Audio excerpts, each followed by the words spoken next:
D K Shivakumar ಹೇಳಿದಂಥ ಮಾತನ್ನು ನೀವು ಕೇಳಿದ್ವಿ. ಡಿ ಕೆ ಶಿವಕುಮಾರ್ ಹೇಳಿದ್ರು ಇಲ್ಲ ಇದು ನಮ್ಮ ಜವಾಬ್ದಾರಿ ಅಲ್ಲ, ಇದು ಅವರ ಜವಾಬ್ದಾರಿ ಅಂತ. ಇದು ಹೆಂಗಿದೆ ಅಂತಂದರೆ, ಇದು ಸೈಟ್ ನಮ್ಮದು, ಮನೆ ಕಟ್ಟರು ನಾವು, ಅಂದರೆ ನಮ್ಮ ಜಾಗದಲ್ಲೇ ಇದೆ, ಕೀ ಮಾತ್ರ ಪಕ್ಕದ ಮನೆಯಲ್ಲಿದೆ ಅಂಥ ಸ್ಥಿತಿ. ಅಂದರೆ ನಾವೇನು ಅದರಲ್ಲಿ ನಮ್ಮ ಕೆಲಸ ಕಾರ್ಯಗಳು ಏನೂ ಇರಲ್ಲ ಅಂತ ಅರ್ಥನ, ಅಥವಾ ಜವಾಬ್ದಾರಿ ಇರಲ್ಲ ಅಂತ ಅರ್ಥನ.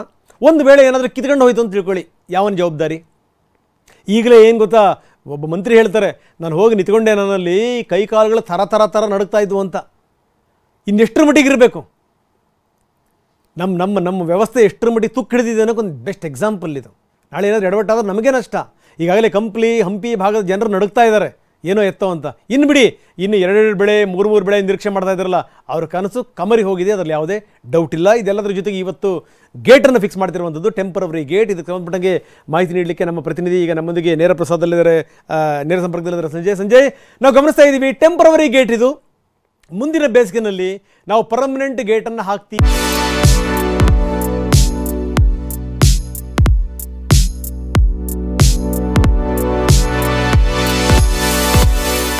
ಅನ್ನುವಂಥ ಮಾತನ್ನು ಹೇಳಿರುವಂಥದ್ದು ನಂಬರ್ 1. ಜೊತೆಗೆ ಏನು ಅಂತಂದರೆ, ಏನು ಅಪಾಯ ಇಲ್ವಾ, ಇಲ್ಲಿ ತನಕ ಎಷ್ಟು ನೀರನ್ನು ಖಾಲಿ ಮಾಡಲಾಗಿದೆ, ಟೆಂಪರವರಿ ಗೇಟ್ ಹಾಕಲಿಕ್ಕೆ ಈ ನಾವೇನು ಅಂದ್ಕೊಂಡಿದ್ವಲ್ಲ ಅರ್ಧಕ್ಕರ್ಧ ನೀರು ಖಾಲಿ ಮಾಡಬೇಕು ಅಂತ, ಅದರ ಅಗತ್ಯ ಇಲ್ವಾ? ನಂಬರ್ 2. ಇನ್ನು ಮುಖ್ಯಮಂತ್ರಿಗಳು ಭೇಟಿ ಕೊಡ್ತಾ ಇದ್ದಾರೆ, ಮುಖ್ಯಮಂತ್ರಿಗಳ ಕಾರ್ಯಕ್ರಮದ ವಿವರಗಳು ಏನೇನು ಸಂಜಯ್? ರಂಗನಾಥ್, ಕೇವಲ 12ರಿಂದ 13 TMC ನೀರಿದ್ರೆ ಇಡೀ ಬೆಂಗಳೂರು ನಗರಕ್ಕೆ 1 ವರ್ಷಕ್ಕೆ ನೀರನ್ನು ಪೂರೈಕೆ ಮಾಡಬಹುದು. ಆದರೆ ಕೊಪ್ಪಳ ತಾಲೂಕಿನ ತುಂಗಭದ್ರಾ ಜಲಾಶಯದಿಂದ ಕಳೆದ 2 ದಿನಗಳಲ್ಲಿ ಬರೋಬ್ಬರಿ 17 TMC ನೀರು ವ್ಯರ್ಥವಾಗಿ ಹೋಗಿರುವಂಥದ್ದು. ಅದರಲ್ಲೂ ಕೂಡ ಕಳೆದ 1 ತಿಂಗಳಿಂದ ಏನೋ ಡ್ಯಾಮ್ಗೆ ಅಪಾರ ಪ್ರಮಾಣದ ನೀರು ಬರ್ತಿತ್ತು, ಸರಿಸುಮಾರು 100 TMCಗೂ ಹೆಚ್ಚು ನೀರು ಇದೀಗ ನದಿಗೆ ಹರಿದು ಹೋಗಿರುವಂಥದ್ದು. ಇದೀಗ ಡ್ಯಾಮ್ನ ಕ್ರಸ್ಟ್ ಗೇಟ್ ಕೊಚ್ಕೊಂಡು ಹೋದಂಥ ಪರಿಣಾಮವಾಗಿ 19ನೇ ಕ್ರಸ್ಟ್ ಗೇಟನ್ನು ಕೊಚ್ಕೊಂಡು ಹೋಗಿತ್ತು. ಆ ಗೇಟನ್ನು ಈಗ ತಾತ್ಕಾಲಿಕವಾಗಿ ಅಳವಡಿಸಲಿಕ್ಕೆ ಮುಂದಾಗಿರುವಂಥದ್ದು. ಇದೀಗ ನಾವು ಡ್ಯಾಮ್ನ ಮುಂಭಾಗದಲ್ಲಿದ್ದೇವೆ, ನಾವು ದೃಶ್ಯಗಳಲ್ಲಿ ಕೂಡ ನೋಡ್ಬೋದಾಗಿದೆ. ಇದು 19ನೇ ಕ್ರಸ್ಟ್ ಗೇಟ್ ಮೊನ್ನೆ ಅಷ್ಟೇ ಕೊಚ್ಕೊಂಡು ಹೋಗಿತ್ತು. ಹೀಗಾಗಿ ಈ ಒಂದೇ ಕ್ರಸ್ಟ್ ಗೇಟ್ಲಿಂದ 35,000 ಕ್ಯೂಸೆಕ್ಗೂ ಹೆಚ್ಚು ನೀರು ಹರಿದು ಹೋಗ್ತಾ ಇರುವಂಥದ್ದು. ಹೀಗಾಗಿ 2 ಹಂತದಲ್ಲಿ ಗೇಟನ್ನು ದುರಸ್ತಿ ಮಾಡಲಿಕ್ಕೆ ಅಧಿಕಾರಿಗಳು ಮತ್ತು ಜನಪ್ರತಿನಿಧಿಗಳು ಮುಂದಾಗಿದ್ರು. ಒಂದು ಸೂಚನೆ ಏನಂತಂದರೆ 60ರಿಂದ 65 TMCನ ನೀರನ್ನು ಖಾಲಿ ಮಾಡಿದ ನಂತರ ಗೇಟನ್ನು ಅಳವಡಿಸಬಹುದು ಅಂತ ಒಂದು ಸಲಹೆ ಬಂದಿತ್ತು. ಇನ್ನೊಂದು ಸಲಹೆ ಏನಂತಂದರೆ, ನೀರು ಇದ್ದಾಗಲೇ ಹೊಸ ಒಂದು ತಾತ್ಕಾಲಿಕ ಒಂದು ಗೇಟನ್ನು ಅಳವಡಿಸೋದ್ರ ಮುಖಾಂತರ ಏನೋ ಸದ್ಯದ ಮಟ್ಟಿಗೆ ಒಂದು ಪರಿಸ್ಥಿತಿಯನ್ನು ನಿಯಂತ್ರಣಕ್ಕೆ ತರಬಹುದು ಅನ್ನೋ ಒಂದು ಸೂಚನೆ ಬಂದಿತ್ತು. ಈ ಹಿನ್ನೆಲೆಯಲ್ಲಿ ಇದೀಗ 2ನೇ ಸೂಚನೆಯನ್ನು ಪಾಲಿಸಲಿಕ್ಕೆ ಅಧಿಕಾರಿಗಳು ಮುಂದಾಗಿರುವಂಥದ್ದು.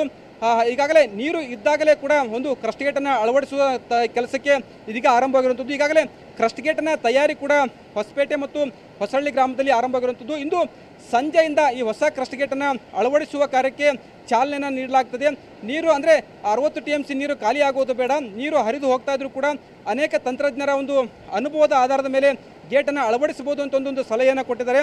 ಆ ಹಿನ್ನೆಲೆಯಲ್ಲಿ ಇದೀಗ ಕ್ರಸ್ಟ್ ಗೇಟನ್ನು ಅಳವಡಿಸುವಂಥ ಒಂದು ಕಾರ್ಯಕ್ಕೆ ಇವತ್ತು ಸಂಜೆಯಿಂದ ಚಾಲನೆಯನ್ನು ಕೊಡಲಾಗ್ತದೆ. ಈಗಾಗಲೇ ಹಿಂದೂಸ್ತಾನ್ ಮತ್ತು ನಾರಾಯಣ್ ಕನ್ಸ್ಟ್ರಕ್ಷನ್ ಇಂಜಿನಿಯರ್ಸ್ ಮತ್ತು ಜಿಂದಾಲ್ನ ಅನೇಕ ತಂತ್ರಜ್ಞರು ಈ ಡ್ಯಾಮ್ಗೆ ಆಗಮಿಸಿ ಪರಿಶೀಲನೆ ಕೂಡ ನಡೆಸಿದ್ದಾರೆ.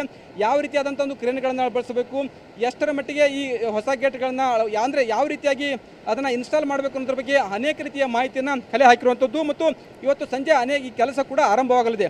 ಇನ್ನು ಇವತ್ತು ಅಂದುಕೊಂಡಂತೆ ಆಗಿದ್ರೆ ಮುಖ್ಯಮಂತ್ರಿ ಸಿದ್ದರಾಮಯ್ಯನವರು ಈ ಜಲಾಶಯಕ್ಕೆ ಬಂದು ಬಾಗಿಣವನ್ನು ಅರ್ಪಿಸಬೇಕಾಗಿತ್ತು. ಈಗಾಗಲೇ ದಿನಾಂಕ ಕೂಡ ಫಿಕ್ಸ್ ಆಗಿತ್ತು. ಆದರೆ ದುರ್ದೈವದ ಸಂಗತಿ ಅಂತಂದರೆ, ಬಾಗಿಣ ಅರ್ಪಿಸಲಿಕ್ಕೆ ಬರಬೇಕಾಗಿದ್ದ ಸಿದ್ದರಾಮಯ್ಯರಿಗೆ ಜಲಾಶಯದ ಪರಿಶೀಲನೆಗೆ ಆಗಮಿಸ್ತಾ ಇರುವಂಥದ್ದು. ಇವತ್ತು ಮಧ್ಯಾಹ್ನ 12:30ಕ್ಕೆ ಸಿದ್ದರಾಮಯ್ಯನವರು ಈ ತುಂಗಭದ್ರಾ ಜಲಾಶಯಕ್ಕೆ ಬರ್ತಾರೆ. ಏನು ಕೊಚ್ಕೊಂಡು ಹೋದಂಥ ಕ್ರಸ್ಟ್ ಗೇಟ್ 19ರ ಬಳಿ ಪರಿಶೀಲನೆ ನಡೆಸ್ತಾರೆ. ಅಧಿಕಾರಿಗಳ ಜೊತೆ ಸಭೆಯನ್ನು ಕೂಡ ನಡೆಸಲಿದ್ದಾರೆ. ಆದರೆ ಇದೀಗ ಅಪಾರ ಪ್ರಮಾಣದ ನೀರು ವ್ಯರ್ಥವಾಗಿ ಹೋಗ್ತಾ ಇರೋದು ಈ ಭಾಗದ ರೈತರ ಆತಂಕಕ್ಕೆ ಕಾರಣವಾಗಿದೆ. ಯಾಕೆಂದರೆ ಇದೇ ತುಂಗಭದ್ರಾ ಜಲಾಶಯದ ನೀರನ್ನೇ ನಂಬಿ ಅನೇಕ ರೈತರು ಕೃಷಿಯನ್ನು ಮಾಡ್ತಾ ಇರೋದು. ಕೇವಲ 15 ದಿನದ ಹಿಂದಷ್ಟೇ ಸಾವಿರಾರು ರೈತರು ಭತ್ತದ ಒಂದು ನಾಟಿಯನ್ನು ಮಾಡಿದ್ದಾರೆ. ಈ ಜಲಾಶಯದ ನೀರಿನ ಮೇಲೆ 7 ಲಕ್ಷ ಎಕರೆ ಪ್ರದೇಶಕ್ಕೆ ನೀರಾವರಿ ಸೌಲಭ್ಯವನ್ನು ಕಲ್ಪಿಸಲಾಗಿದೆ. ಜೊತೆಗೆ ಅನೇಕ ಸುತ್ತಮುತ್ತಲಿನ ಭಾಗಕ್ಕೆ ಕುಡಿಯುವ ನೀರಿನ ಪೂರೈಕೆ ಮಾಡಲಾಗ್ತದೆ. ಕೇವಲ ಮೊನ್ನೆ ಅಷ್ಟೇ ಇದೇ ತುಂಗಭದ್ರಾ ಜಲಾಶಯದಿಂದ ತುಮಕೂರಿನ ಪಾವಗಡಕ್ಕೂ ಕೂಡ ಇಲ್ಲಿಂದ ನೀರನ್ನು ತೆಗೆದುಕೊಂಡು ಹೋಗಿರುವಂಥದ್ದು. ಆದರೆ ಇದೀಗ ತುಂಗಭದ್ರಾ ಜಲಾಶಯ ಖಾಲಿ ಆಗ್ತಾ ಹೋದರೆ ಮುಂದಿನ ಬೇಸಿಗೆಯಲ್ಲಿ ಕುಡಿಯುವ ನೀರು ಮತ್ತು ಕೃಷಿಗೆ ದೊಡ್ಡ ಮಟ್ಟದ ಒಂದು ಸಂಕಷ್ಟ ಎದುರಾಗ್ತದೆ ಅಂತ ಒಂದು ಆತಂಕ ಈ ಭಾಗದ ಜನರು ಮತ್ತು ರೈತರನ್ನು ಕಾಡ್ತಾ ಇರುವಂಥದ್ದು. ರಂಗನಾಥ್, ಓಕೆ, ಧನ್ಯವಾದ ತಮ್ಮೆಲ್ಲ ಮಾಹಿತಿಗೆ. ಇನ್ನು ಈ ಕಂಪ್ಲಿಯ ಸ್ಥಿತಿಗತಿ ಏನು? ಹಂಪಿ ಅಲ್ಲಿ ಸಿರುಗುಪ್ಪ, ಕಂಪ್ಲಿ ಈ ಕಡೆ ಭಾಗದ ಸ್ಥಿತಿಗತಿಗಳೇನು? ನಮ್ಮ ಪ್ರತಿನಿಧಿ ಅಲ್ಲಿಂದ ಒಂದು ಪ್ರತ್ಯಕ್ಷ ವರದಿ ಕೊಟ್ಟಿದ್ದಾರೆ, ಬನ್ನಿ ನೋಡೋಣ. ತುಂಗಭದ್ರಾ ಡ್ಯಾಮಿನ 19ನೇ ಕ್ರಸ್ಟ್ ಗೇಟ್ ಇವತ್ತಿಗೆ ಕಿತ್ತು ಹೋಗಿ 3 ದಿನ ಕಳೀತಾ ಬಂತು. ಹೀಗಾಗಿ ಸಾಕಷ್ಟು ಪ್ರಮಾಣದಲ್ಲಿ ನೀರು ಅನಾವಶ್ಯಕವಾಗಿ ಹೊರ ಹೋಗ್ತಾ ಇದೆ. ಇಷ್ಟು ಪ್ರಮಾಣದಲ್ಲಿ ನೀರನ್ನು ಹೊರಬಿಟ್ಟಿದ್ದರಿಂದಾಗಿ ಸಾಕಷ್ಟು ಹಂಪಿ ಮತ್ತು ಸಿರುಗುಪ್ಪ ಆಗಿರ್ಬೋದು, ಕಂಪ್ಲಿ ಭಾಗದಲ್ಲಿ ಆಗಿರ್ಬೋದು ಪ್ರವಾಹದ ಭೀತಿ ಎದುರಾಗಿರುವಂಥದ್ದು.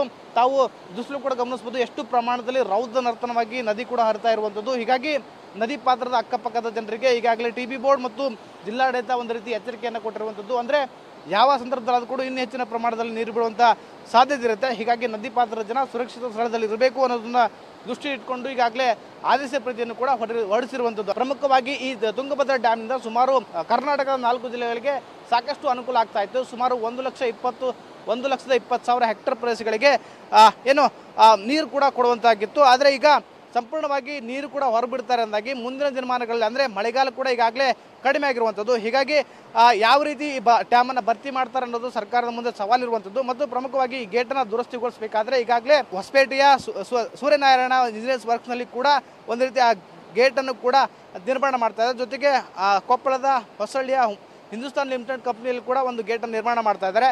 ಅದನ್ನು ಯಾವ ಸಮಯದಲ್ಲಿ ಅದನ್ನು ಗೇಟನ್ನು ಹಾಕ್ತಾರೆ ಅನ್ನೋದು ಕಾದು ನೋಡಬೇಕಾಗುತ್ತೆ. ಯಾಕಂದರೆ ಆದಷ್ಟು ಶೀಘ್ರದಲ್ಲಿ ಅದನ್ನು ಹಾಕಿದರೆ ಇನ್ನಷ್ಟು ನೀರನ್ನು ಸೇವ್ ಮಾಡೋದು ಚಾನ್ಸಸ್ ಇರುತ್ತೆ.